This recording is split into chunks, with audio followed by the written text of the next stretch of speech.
తమిళ పరిశ్రమలలో ఏకకాలంలో స్టార్ హీరోయిన్గా కెరియర్ను కొనసాగించిన వారిలో నయనతార ఒకరు. ఈ ముద్దుగుమ్మ ఓవైపు తెలుగులో స్టార్ హీరోల సరసన నటిస్తూ వరుస విజయాలను అందుకుంటూ స్టార్ హీరోయిన్గా కెరియర్ను కొనసాగిస్తూనే మరోవైపు తమిళ సినీ పరిశ్రమలో స్టార్ హీరోల పక్కన నటిస్తూ మంచి విజయాలను అందుకుంటూ కోలీవుడ్ ఇండస్ట్రీలో కూడా అదే స్థాయిలో కెరియర్ను కొనసాగించింది. అలా రెండు ఇండస్ట్రీలలో తిరుగులేని నటిగా కెరియర్ను కొనసాగిస్తున్న సమయంలో ఈ ముద్దుగుమ్మ టాలీవుడ్ ఇండస్ట్రీని కాస్త పక్కన పెట్టేసి కోలీవుడ్ ఇండస్ట్రీపై ఎక్కువ ఇంట్రెస్ట్ను పెట్టడం మొదలుపెట్టింది.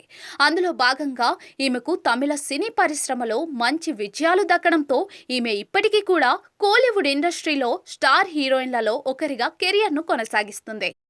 ఇకపోతే కెరియర్ ప్రారంభంలో ఎన్నో కమర్షియల్ సినిమాలలో నటించి తన అందాలతో కుర్రకారు ప్రేక్షకులను ఎక్కువ శాతం ఆకట్టుకున్న ఈ బ్యూటీ ఈ మధ్యకాలంలో ఎక్కువ శాతం వైవిధ్యమైన సినిమాలలో లేడీ ఓరియంటెడ్ సినిమాలలో నటిస్తూ తన నటనతో ప్రేక్షకులను ఆకట్టుకుంటుంది. ఇలా కోలీవుడ్లో తిరుగులేని హీరోయిన్గా కెరియర్ను కొనసాగిస్తున్న నయనతారకు త్రిష ద్వారా కొత్త సమస్య మొదలైంది.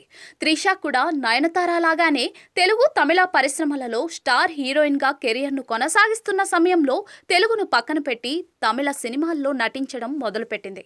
కానీ నయనతార స్థాయిలో ఈమె కెరియర్ను ముందుకు సాగించలేదు. కానీ ప్రస్తుతం మాత్రం ఈమె నయనతారను బీట్ చేసి ముందుకు వెళుతుంది.